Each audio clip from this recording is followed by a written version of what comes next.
हाँ जी, good evening सभी को, नमस्कार। तो आज का हमारा जो पोर्शन रहने वाला है आज की जो इस वीडियो में, देखो सभी का एक मोस्ट इम्पॉर्टेंट क्वेश्चन आता है कि एसएससी के एग्ज़ाम में जो जीएस है, ये तो सभी को पता है कि 25 मार्क है। इसको 4 पार्ट में डिवाइड किया जाता है। तो हम एक एक पार्ट से शुरू करते हैं और अच्छे से आप सभी को मैं समझाऊंगा कि क्या पोर्शन रहता है।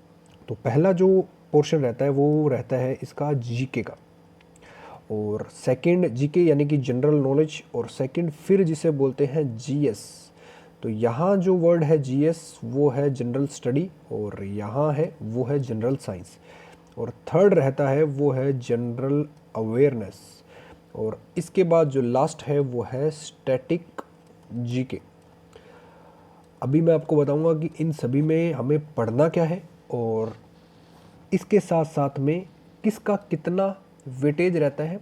हालांकि एक एक पर्टिकुलर टॉपिक से आपको मैं बताऊंगा भी, हिस्ट्री, जियोग्राफी, जो पॉलिटी है, उनमें से भी किस में सबसे ज़्यादा रहता है। तो एक तो आ गया हिस्ट्री। देखो जो ये पार्ट है ना, ये थोड़े कॉन्सेप्ट वाले पार्ट है, जो जीके और जो जीएस वाला पार्ट है, ठीक है। और इसमें सेकंड जो रहता है वो है जियोग्राफी, और जियोग्राफी के बाद है, अगर आप इंग्लिश मीडियम से तो आप इसको इकोनॉमिक्स बोलेंगे, और नॉर्मल इसे इकोनॉमिक्स, यानी कि ये तो एक्सेंट का खेल है तो कुछ भी बोल सकते हैं, इकोनॉमिक्स से इकोनॉमिक्स। और फिर रहता है एक पॉलिटी। तो ये तो पोर्शन रहता है जीके का जो कॉन्सेप्चुअल है, बिल्कुल कॉन्सेप्ट से रिलेटेड। और इसके साथ में हम बात करते हैं जीएस के बारे में। तो जीएस में जो पोर्शन रहता है, एक तो आ गया फिजिक्स, फिर है केमिस्ट्री, और केमिस्ट्री के बाद बायो। तो ये 3 पोर्शन रहता है। अगर बात करें कि जीके में अगर एनालिसिस करें ना लास्ट प्रीवियस ईयर एग्ज़ाम के बारे में, तो वहाँ से हिस्ट्री और के सबसे ज़्यादा क्वेश्चंस पूछे गए हैं।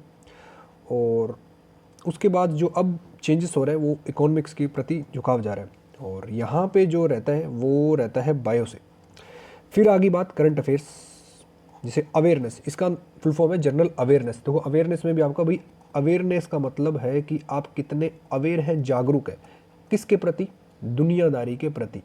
तो दुनियादारी में क्या चल रहा है भाई, इंटरनेशनल रिलेशंस या जो भी अब करंट में जो भी चीज़ें हो रही है, स्पोर्ट्स वगैरह, वो सारा इसमें पूछा जाता है, किसमें कवर किया जाता है, करंट अफेयर्स के अंदर। और लास्ट पोर्शन है जो जिसे बोला जाता है स्टैटिक जीके। देखो स्टैटिक जो वर्ड है वो स्टैटिस्टिक्स से बना है, यानी कि आंकड़े।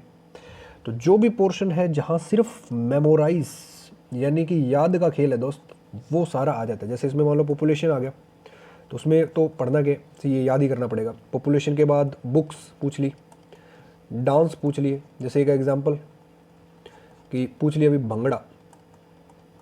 अब भंगड़ा कहाँ का है, भंगड़ा पंजाब का है, तो ये क्वेश्चन आ गया। तो इसमें समझने वाला कोई पोर्शन नहीं, इसमें याद करने वाला है। तो इसकी भी शॉर्ट ट्रिक्स लेके आएंगे कि कैसे हमें इसमें याद करें और कैसे प्रीवियस ईयर के क्वेश्चन पूछे जाते हैं।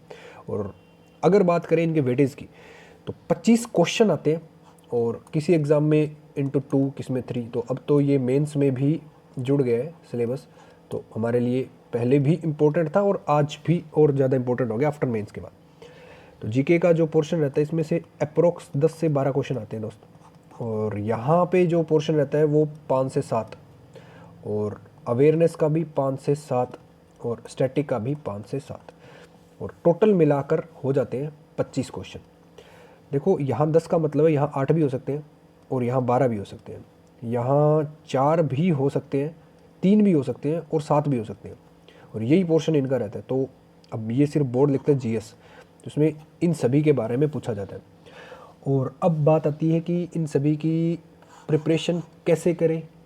तो सिंपल सा एक मेथड है इसका, कि जब बहुत ज़्यादा वास्ट सिलेबस होता है ना, तो उसमें जो बिल्कुल बेसिक ऊपर की चीज़ है ना, वो तो कभी नहीं भूलनी। जैसे एक हिस्ट्री में क्वेश्चन आ गया भाई सब कि Mughal empire, who is founder of Mughal empire, तो हर किसी को पता है भी बाबर।